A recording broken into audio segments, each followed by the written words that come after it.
തിരുവനന്തപുരത്ത് നിന്നും കുമളിയിലേക്കാണ് എൻ്റെ ഈ യാത്ര. അതും എങ്ങോട്ടൊന്നല്ലേ, നമ്മുടെ മംഗളാദേവി കണ്ണകി ദേവി ക്ഷേത്രത്തിലേക്ക്. എൻ്റെ ആദ്യത്തെ വ്ളോഗിങ് വീഡിയോ ആയതുകൊണ്ട് തന്നെ നമ്മുടെ സ്വന്തം ആനവണ്ടിയിലാണ് കേട്ടോ ഇന്നെൻ്റെ യാത്ര. വെളുപ്പിന് 3:30 തന്നെ കുമളിയിലെത്തി ഫ്രഷൊക്കെ ആയി കേട്ടോ. ഈ കാണുന്ന ക്യൂ ജീപ്പിൽ പോകാൻ വേണ്ടിയിട്ടുള്ളതാ. ഞാൻ കാൽനടയായിട്ട് പോകാനാണ് തീരുമാനിച്ചത്. അതാകുമ്പോൾ പ്രകൃതി ഭംഗിയൊക്കെ ആസ്വദിച്ച് പോകാമല്ലോ. ജീപ്പിൽ പോകുവാണെങ്കിൽ ഒരാൾക്ക് 200 രൂപയാണ് വരുന്നത് ഒരു ഭാഗത്തേക്ക്. 6 മണിക്ക് ശേഷം മാത്രമേ വനത്തിനുള്ളിലേക്ക് പ്രവേശിക്കാൻ അനുവദിക്കുകയുള്ളൂ.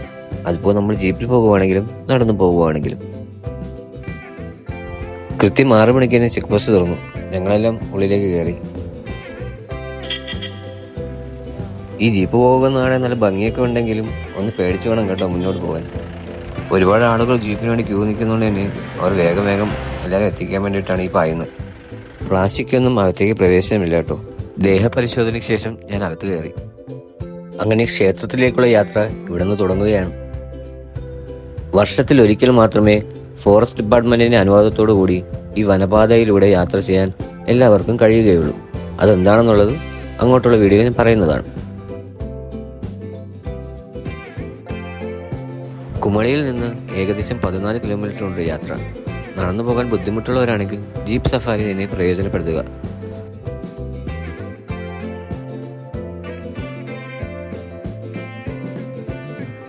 യാത്രക്കിടെ എനിക്ക് പുതിയ സുഹൃത്തിനെ കിട്ടി, അജിത് ഏട്ടൻ.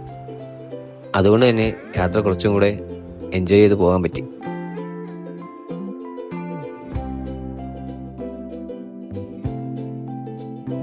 ഇവിടെ നിന്നാൽ കമ്പം തേനിയെ നമുക്ക് ഇങ്ങനെ കാണാൻ പറ്റും.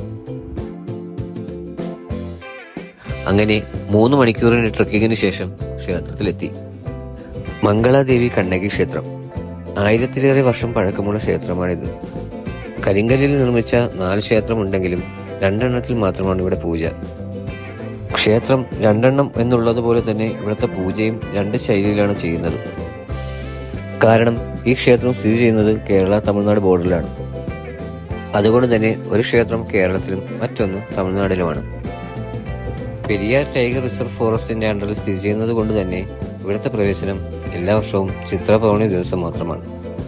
അങ്ങനെ എൻ്റെ ഈ യാത്ര ഇവിടെ അവസാനിക്കുകയാണ്. അടുത്ത വിശേഷങ്ങളുമായി കാണുന്നതുവരെ ഞാൻ നിങ്ങളുടെ അഖിലേഷ്. ബൈ.